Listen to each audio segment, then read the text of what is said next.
الحمدللہ رب العالمین والصلاة والسلام علی رسول الامین اما بعد فاعوذ باللہ من الشیطان الرجیم بسم اللہ الرحمن الرحیم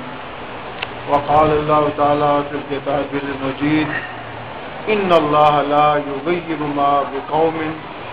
حتی یغیر ما بانفسهم صدق اللہ العظیم۔ معزز حاضرین، آج چند باتیں آپ سے کہنے کا، آپ سے سننے کا موقع ملا ہے۔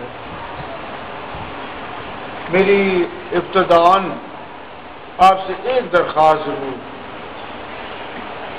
میری باتیں سننے کے بعد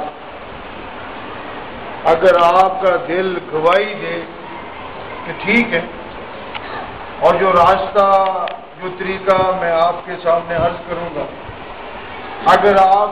اس راستے اور طریقے کے بھی راضی ہوں کہ بات ٹھیک ہے، پھر میرے دوستو اس کے لیے پھر آپ کو جدوجہد کرنی ہوگی۔ جدوجہد کس بات کا نام ہے کہ آپ یہاں ہماری گفتگو اس نیت اور ارادے سے سنیں کہ میں یہ گفتگو دوسرے لوگوں کو جا کے سناؤں گا۔ آپ یہ گفتگو اس ارادے اور نیت سے سنیں، سمجھیں کہ میں سمجھنے کے بعد اور دوستوں تک پہنچاؤں گا۔ اگر یہ کام ہم کریں تو یہ چھوٹی چھوٹی میٹنگز، یہ چھوٹے چھوٹے ہمارے اجلاس ملک کے اندر تبدیلی کی بنیاد بن سکتے ہیں۔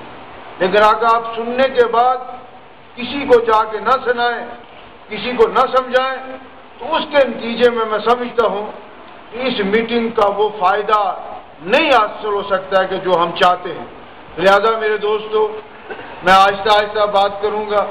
کوشش کروں گا، کیونکہ اردو تو آپ سمجھتے ہی ہیں، کہ کوشش کروں گا کہ آپ یوں سمجھیں اور آپ یہ ارادہ لے کے یہاں یوں بیٹھیں کہ ہم انشاءاللہ اس جدوجہد کے ساتھی بن کر اس بات کو اپنے گوٹھوں تک پہنچائیں گے اور لوگوں کے اندر ایک امید پیدا کریں گے،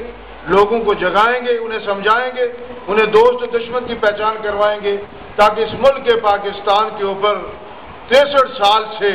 جن غاصبوں کا قبضہ ہے، جن وڈیروں، صنعتکاروں اور لٹیروں کا قبضہ ہے، جس نے ملک پاکستان کو یرغمال بنایا ہوا ہے، اور جس نے ملک پاکستان کے خزانے کو تو پورے 16-18 کروڑ عوام بھرے